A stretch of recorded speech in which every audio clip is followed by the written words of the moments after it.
Hey y'all, Scott here for Liberty.me, the brand new social network and community-based publishing platform for the liberty-minded. Liberty.me combines the best of social media technology all in one place and features nightly classes, guides, events, publishing, and so much more. Sign up now and you get the first 30 days free. And if you click through the link in the right margin at scotthorton.org or use the promo code SCOTT when you sign up, you'll save $5 per month for life. That's more than a third off the regular price. And hey, once you sign up, add me as a friend on there at scotthorton.liberty.me. Be free. Liberty.me. All right, y'all. Welcome back to the show.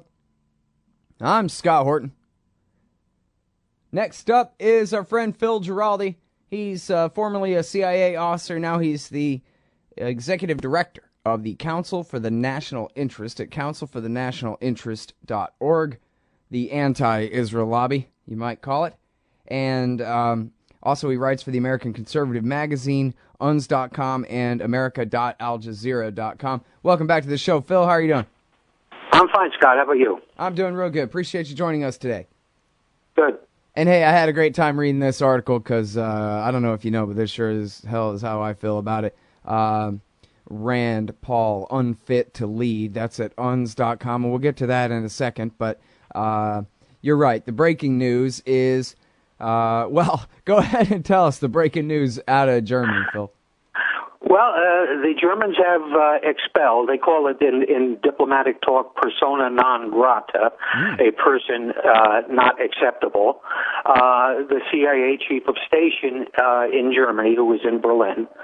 And this is unprecedented. This I can't think of another case ever of a NATO country expelling a CIA chief of station. This is the first time it's ever happened, and this was in response to, well, first of all, the NSA was listening in on the German Chancellor Angela Merkel's phones, and more recently, in the last week, there have been two stories that have developed.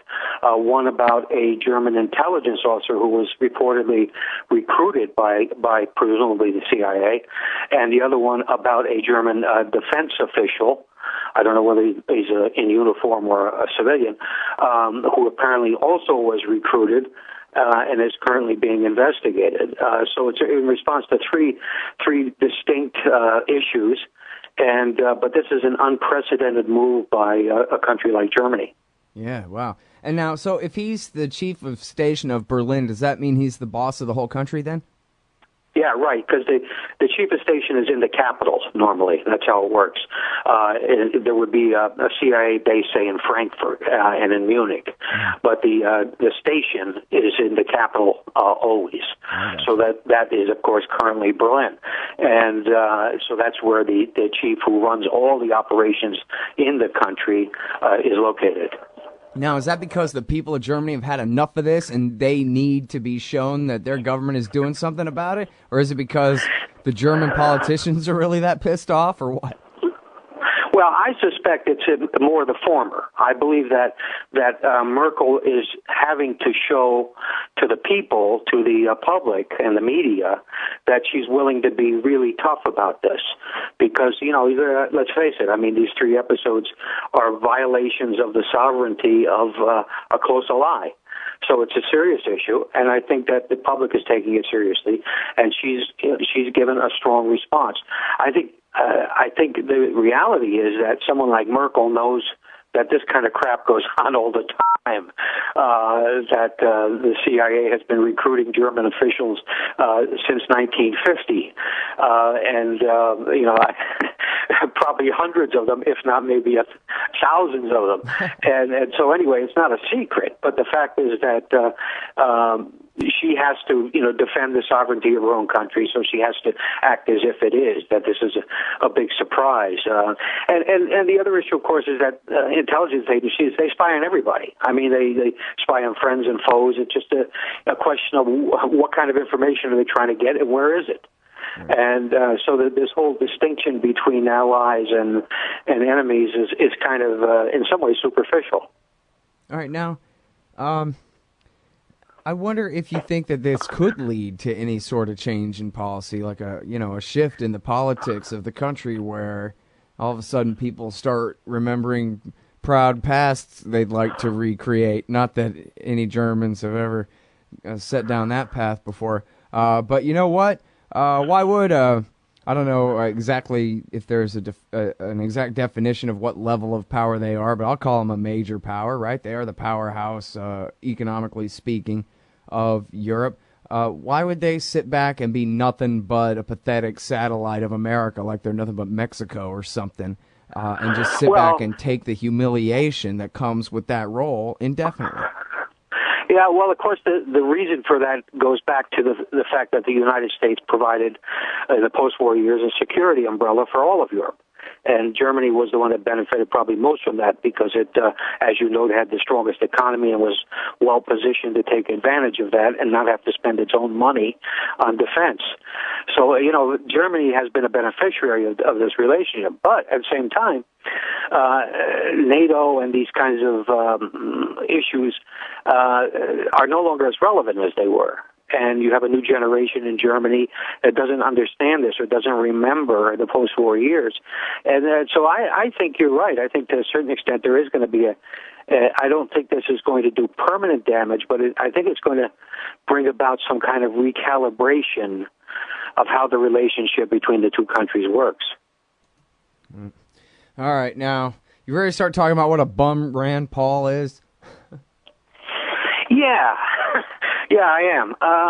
You know, I was a super supporter of his father, of Ron Paul. I thought Ron was, to me, saying all the right things and was basically an honest man who said what he believed and believed what he said. And now we have Rand, and Rand is kind of a different breed of cat. He basically says a lot of things. He does a lot of things. He grandstands a lot in the Senate, you know, filibustering and making speeches and things like that. But what bothers me most is that, as I say in the article that appeared today in Un's magazine, what makes a guy who was an eye doctor, who was elected a junior senator from a border state, suddenly, how does he turn into an expert on foreign policy to the point where he is coming out with all these positions on things that he clearly does not even understand? And this kind of bothers me a lot, because the whole foreign policy shtick that Ron Paul has is basically designed to work his way into the good graces of a number of constituencies in the Republican Party, and is essentially unconnected with any kind of reality. Yeah, and you know, the real shame of it, and we can get back into the particulars, but the real shame of it all is that he could just lead. And, you know, this is what, as you say, you know, he's adopted his father's campaign people to help run his thing, the same people who fail his father. This is what they got wrong. They ran him as the true conservative, like run to the right in the primaries and then to the center in the general, according to same old conventional wisdom, instead of saying, no, look, here, this guy's changing the whole game. Just let him go out there and be himself, and then use the best clips of his speeches and answers as his campaign commercials. And, you know, Ron Paul could really inspire people with his honesty sometimes. Not that he's always the most eloquent, but he's so damn right and honest about stuff that people love him, you know? And so they could have really just changed the entire game. I don't know if he could have won the presidency or whatever, but it could have been done. Both of his campaigns could have been done so much better if they had not tried to run him as, you know, the one true conservative in the whole thing, I think. But then also, they had him reaching it's the same out thing to for Rand. Rand could just lead and say, no, you know what? This is all wrong. I don't have to come halfway toward Richard Pearl's point of view, because Richard Pearl is 100% wrong. Here's what's right. And nobody wants to listen to Richard Pearl and them anyway. Everybody would rather hear what Rand Paul has to say. The people are already come to his father's position while he's retreating from it. Yeah, that's I think you've got it exactly right. And the fact was these were deliberate decisions made by the people around Ron Paul to de-emphasize the foreign policy issues. That's where Ron came from. I mean, Ron was originally, you know, he's the original non-interventionist. Right, and it was the fight with Rudy Giuliani that made him famous. That here, this old man's being honest. The first time I ever seen that in a Republican debate in my life, the people cried. Hang on, Phil, we got to take this stupid break, but we'll be right back after this with Phil Giraldi, y'all. So you're a libertarian, and you don't believe the propaganda about government awesomeness you were subjected to in 4th grade. You want real history and economics. Well, learn in your car from professors you can trust with Tom Woods' Liberty Classroom. And if you join through the Liberty Classroom link at scotthorton.org, we'll make a donation to support The Scott Horton Show. Liberty Classroom, the history and economics they didn't teach you. All right, y'all. Thanks for showing up and listening to the show today. Wrapping up now. On the line with Phil Giraldi. Talking about Rand Paul. And it's funny, Phil, the way you write about the secret Rand Paul that people believe in. Oh, he has to pretend to be horrible on, I don't know, 25 different things or something in order to get the power, at which point he'll reveal how wonderful he is. You could have been, and I ain't accusing you, you could have been directly plagiarizing that from Alexander Coburn's speech that he gave at the Future Freedom Foundation conference in 2008 talking about Barack Obama.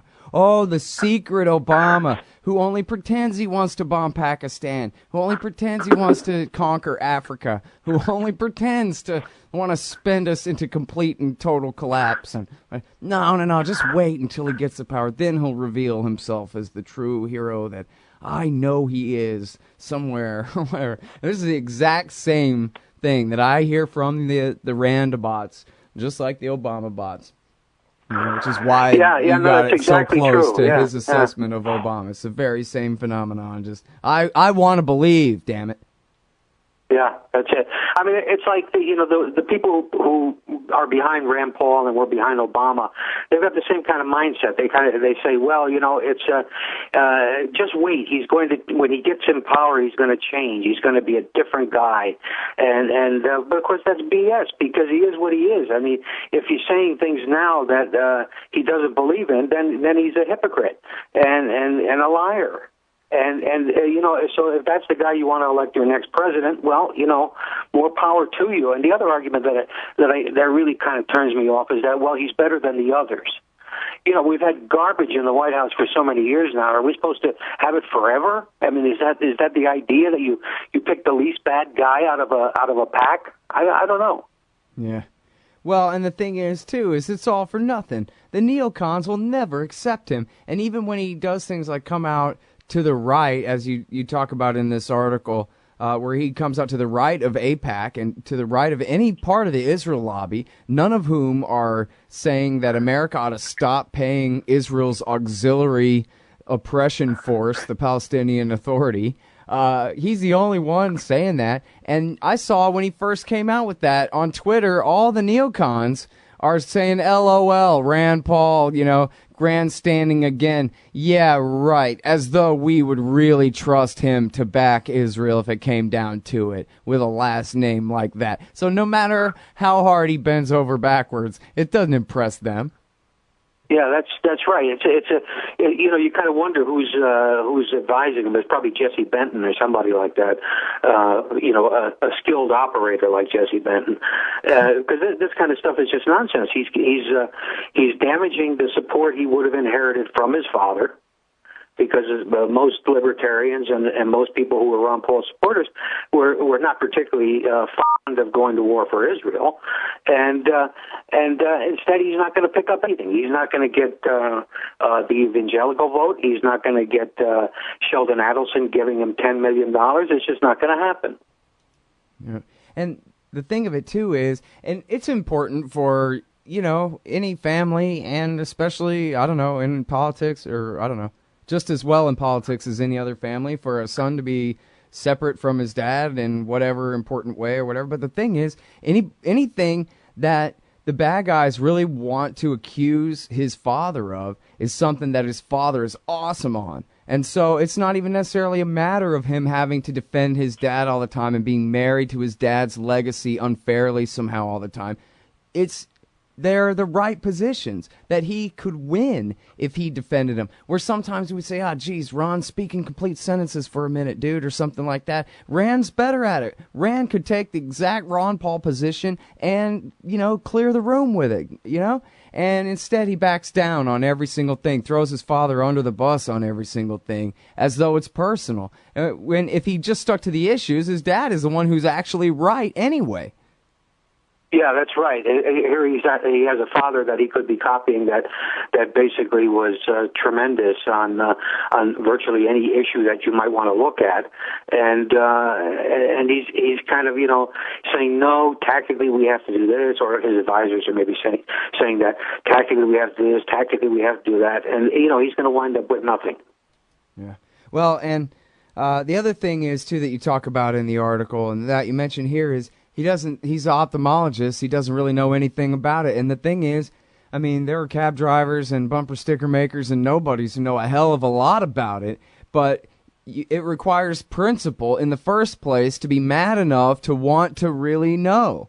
Otherwise, he's, basically going off his same impression of world events that the average boob would pick up from CNN.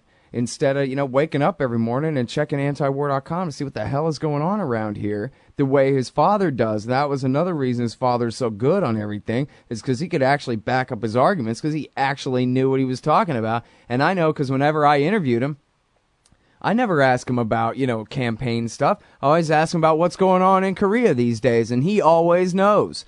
Because of his principle comes first, and then his commitment to the knowledge, comes from that. And that's something that Rand Paul lacks big time. And everybody's had a boss like that. Hey, boss, if you only did it this way, it'd be so much easier, don't you think? Yeah. He knows everything and doesn't need to learn anything, right? Yeah, well, the problem is, you get some of these guys in the Senate and the Congress in general, they really don't know anything. And so they're dependent on who's feeding them whatever the story is that they want to sell. And I think he's clearly a victim of that. He really doesn't know anything about how the world works and, what the meaning of allies and what the meaning of defense pacts and all this kind of stuff. And I point out in the article, he doesn't even understand that the United States has national interests. Clearly if you're going and you're just mouthing off all the time, you're not paying any attention to the fact that in the Middle East and every other part of the world, we have interests, and these interests are vital to either American security or they're vital to our economy. And if you just go and you're shooting your mouth off left, right, and center, you're not paying any attention to that. Yep. And that's the kind of guy he is, unfortunately. Yeah, that's the whole thing is ambition, I guess, is important if you want to be a senator or something, but when it comes that far first in front of everything else, it's self-defeating, as you're saying anyway. And, I saw this recently and you may have saw him on the Sunday shows or the recap, where he actually did pretty good, saying that America's been in effect backing the ISIS revolution against Assad in Syria. What sense does that make? And it was America's war, George Bush's war in Iraq, that turned that place into a jihadist wonderland, he called it. And that's pretty good stuff. But I thought when I heard him say it that, if it wasn't Candy Crowley, but if he was up against a real adversary like Liz Cheney or something, that he wouldn't really be able to back it up because he really hasn't done the work. So he even got his talking points right, and they were some pretty damn good ones. But what was he really basing it on? Was it one thing that he'd read, or was it 100 things that he'd read, Well, and it's always, it always comes out as kind of a soundbite, or as I put in my article, as a bumper sticker policy. He says, he constantly keeps coming back to these people in the Arab world, chanting death to America and burning our flag. I think he's probably used that phrase 550 times. And Iran is always described, you put Iran and then next to it, it's always terrorists supporting Iran, or Iran the terrorist state. He's got some obviously words and expressions that have been fed to him as being the right way to express things to presumably appeal to whatever constituencies he's after, and he comes out with them again and again and again. It's not like he hasn't thought about these issues down to the next level, and that's what's really disturbing about him. Yep. Well, and what's funny about this too is that you and I are both so damn cynical, Phil. He's probably the best senator ever when it comes to most of this stuff. And he's certainly the best Republican senator, right now. And, I'll play devil's advocate for a second here. Justin says the same reason that the neocons will never believe in his shtick and will never accept him when he panders to them like this is the same reason that we got to support him, is because at the end of the day, is he going to carry on with this NSA Gestapo stuff? No way. He'll be better than the rest of them by a long shot. I think even I'd have to admit that Obama is probably light years better than Hillary or McCain when it comes to should we not completely carpet bomb Syria and Iran off the face of the earth, for example, or McCain, should we pick a fight with Russia, a real one? Those kind of questions. I got to admit that, secret utopian Obama or not, he maybe has been better than the alternatives than we had at the time, and maybe that is true for Rand, too. I don't know if that would mean vote for him or not, but what do you make of that? Well, I kind of agree with you. I mean, in the last two elections, I voted for the least bad choice. So that's what we come down to. Now, I think you said you did vote for Obama back in 2008 for just that reason, right? Yeah, twice. I voted for him both times. Yeah. Well, anyway. Yep. All right. Well, thanks, Phil. Something else to be ashamed of. Good to talk to you. Okay, Scott. Take care. All right, y'all. That's Phil Giraldi. Unfit to Lead is his new article at unz.com. Unz.com, U-N-Z, unz.com. Unfit to Lead. Rand Paul's bumper sticker, foreign policy is dangerous. I take offense to that. I think you can put great foreign policy on bumper stickers if you put the font small enough. Anyway, see y'all tomorrow. Thanks for listening. Oh, John Kerry's Mideast peace talks have gone nowhere.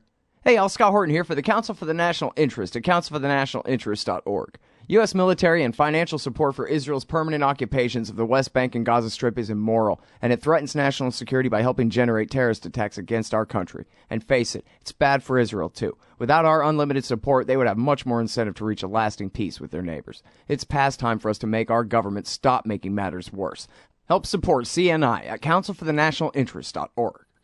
Hey, y'all, Scott Horton here for The Future of Freedom, the monthly journal of the Future of Freedom Foundation. Edited by libertarian purist Sheldon Richman, The Future of Freedom brings you the best of our movement, featuring articles by Richman, Jacob Hornberger, James Bovard, and many more. The Future of Freedom stands for peace and liberty, and against our criminal world empire and Leviathan state. Subscribe today. It's just $25 per year for the back pocket-sized print edition, $15 per year to read it online. That's The Future of Freedom at fff.org/subscribe. Peace and freedom. Thank you.